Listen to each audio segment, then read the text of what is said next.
Wa qala la attakhidanna min ibadika nasiban mafruḍa. Dan iblis berkata, sungguh aku akan mengambil bagian dari hamba-hambamu, wahai Allah, yang telah engkau tentukan, yang engkau izinkan. Iblis itu mengambil manusia supaya menjadi anak buahnya, nurut sama dia, itu hanya yang diizinkan Allah. Nah, hamba-hamba yang diizinkan Allah untuk ikut iblis itu ya hamba-hamba yang jahat secara umum begitu.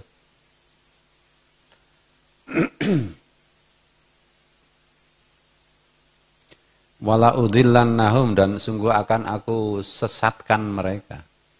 Wala umanniyannahum, dan sungguh akan aku berikan angan-angan kosong kepada mereka. Wala amurannahum, dan sungguh akan aku perintahkan kepada mereka fal yubattikunna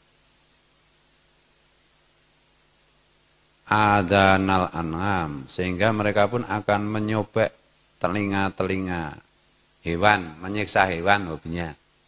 Maksudnya menyiksa hewan loh.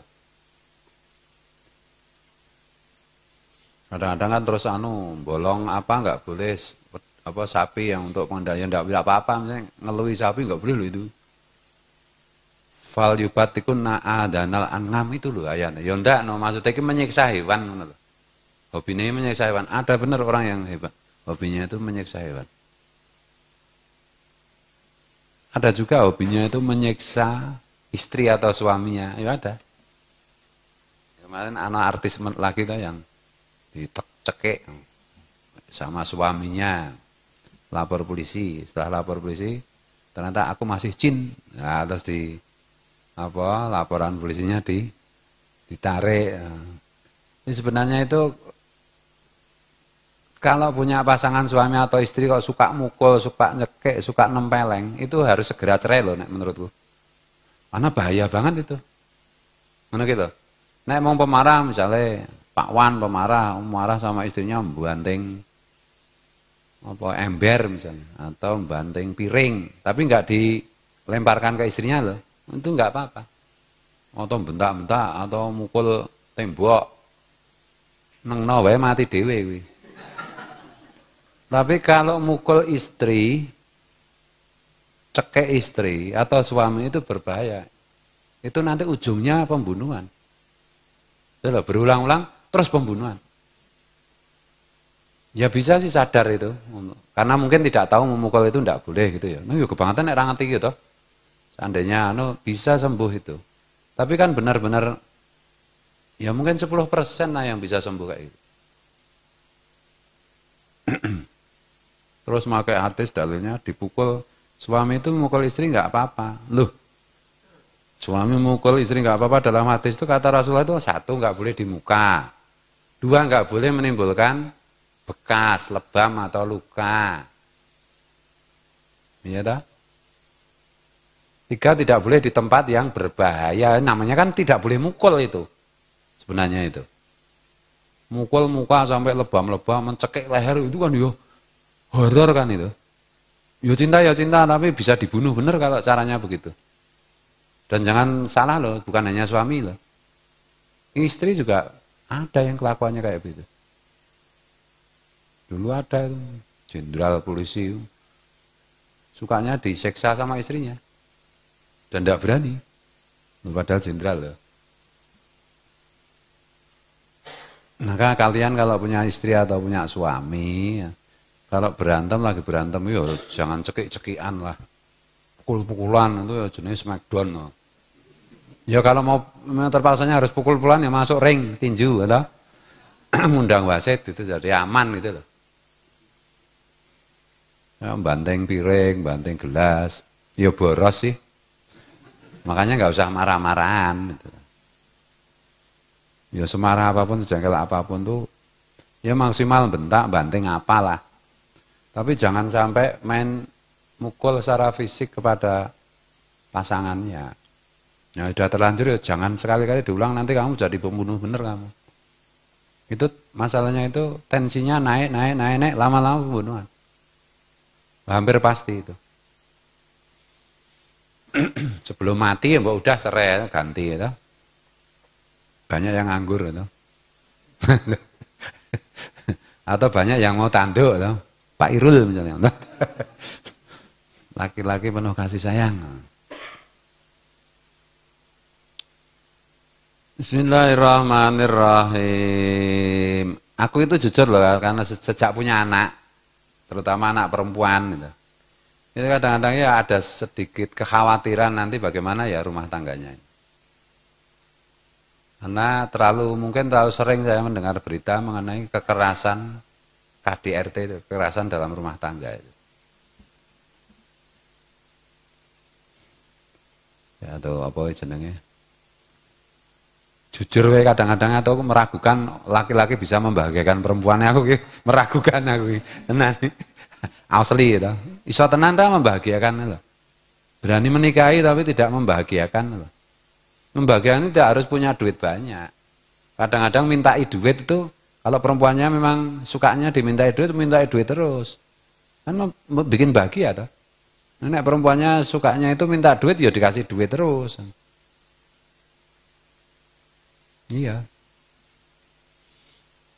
Terutama laki-laki itu loh, ngantek aku apa perlu ya aku menulis kitab semacam Qurratul Uyun atau apa itu. Saplane anak wedok nek mbiyen anak lanang iki ora patek kepikir ngono lho kan, punya anak wedok siji, loro, telu. Telu Jadi bukan ekonomi, bukan apa jenenge yang saya khawatirkan bukan ekonomi, bukan wajah tampan atau jelek enggak. Tapi sebaik laki-laki itu loh, mencari sebaik laki-laki kan tidak mudah loh. Kata Nabi kan sebaik laki-laki itu yang berbuat sebaik-baiknya kepada istrinya. Loh. Kenapa Nabi itu menyebut sebaik laki-laki bukan sebaik perempuan? Ya karena rata-rata yang kurang ajar itu laki-laki, meskipun 1-2 ya ada perempuan kurang ajar kan itu. Jadi secara umum itu laki-laki yang pegang kendali kekurangan ajaran nasional gitu loh.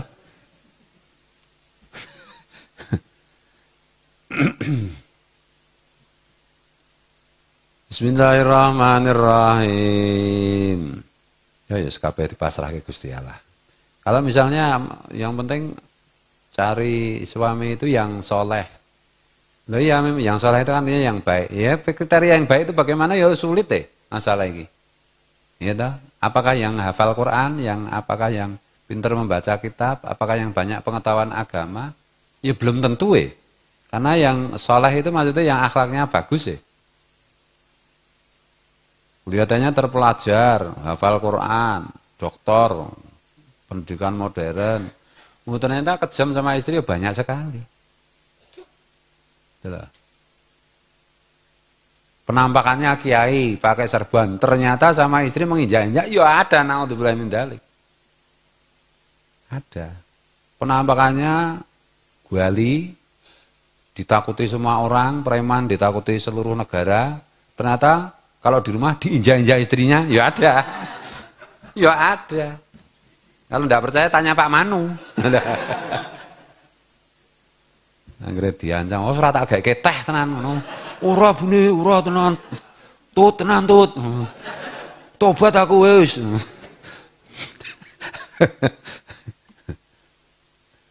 Betul. Kan sulit tidak mudah. Ya dulu ada itu penceramah hebat terkenal setengah orang anggap wali ternyata sama istrinya ya kejem. Betul. Ada dai perempuan, ternyata sama suaminya ya kejam, ya ada. Sekarang menjadi dai membicarakan ilmu agama itu kan cuma mulut toh sebenarnya. Keterampilan mulut toh. Iya. Keterampilan mulut sebenarnya itu tidak menunjukkan kesolehan masalahnya. Tukang gambleh, dalil macam-macam kelakuannya setan ya pirang-pirang. Iya. Kadang-kadang setan juga toh zaman dulu. Kalau sekarang udah jarang ya, mungkin setan udah minder lah. Ya. Nah, zaman dulu kan banyak, kadang-kadang setan itu menampakkan diri sebagai ulama, kemudian berceramah untuk menyesatkan. Nah, sekarang itu udah tidak ada itu setan kok menampakkan diri sebagai ulama. Setannya udah minder, ulamanya aja, reputasinya lebih dahsyat .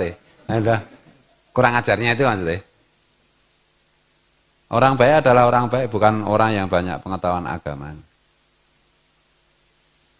Karena yang sekarang yang disebut pengetahuan agama itu cuma pengetahuan tata cara ibadah masalahnya itu.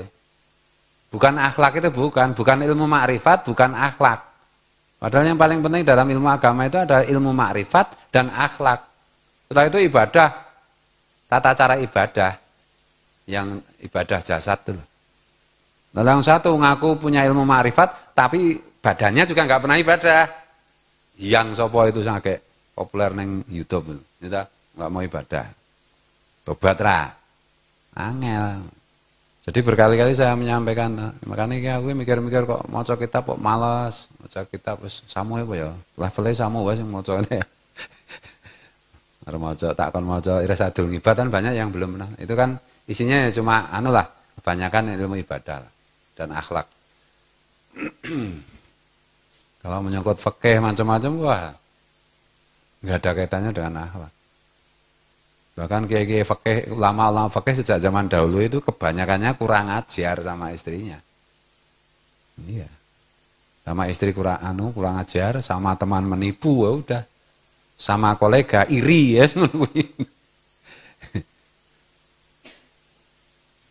ahli tafsir itu juga belum menentukan akhlak masalah ini.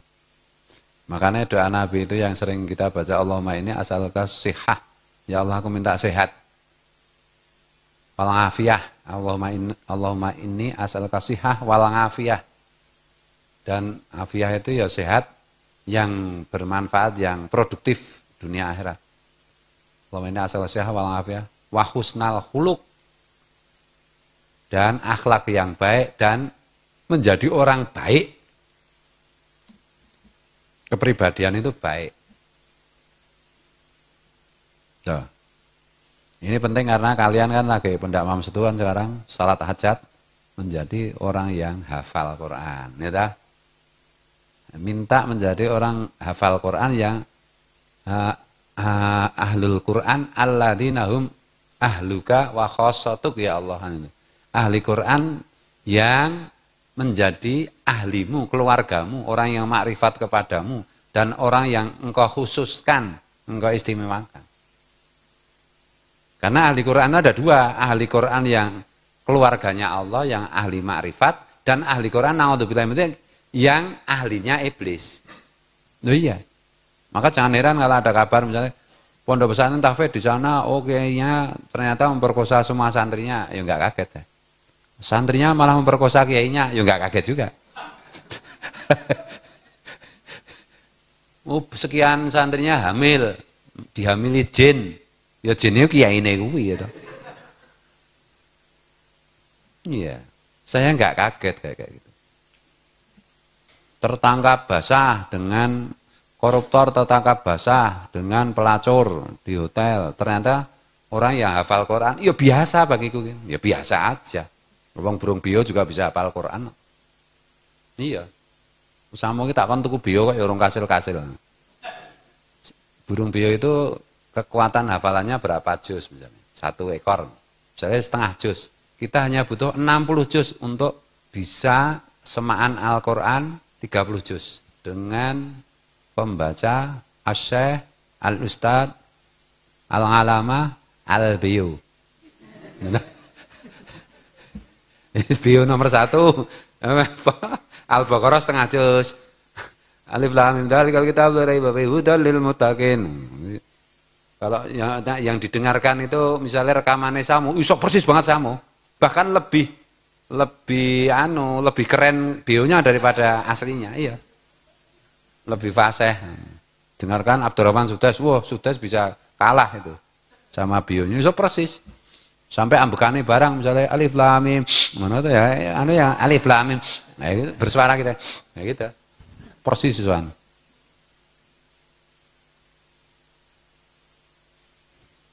Anggere pendak sak juz ditambahi apalan.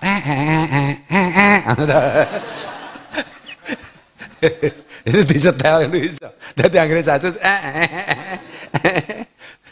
wah, bedengah.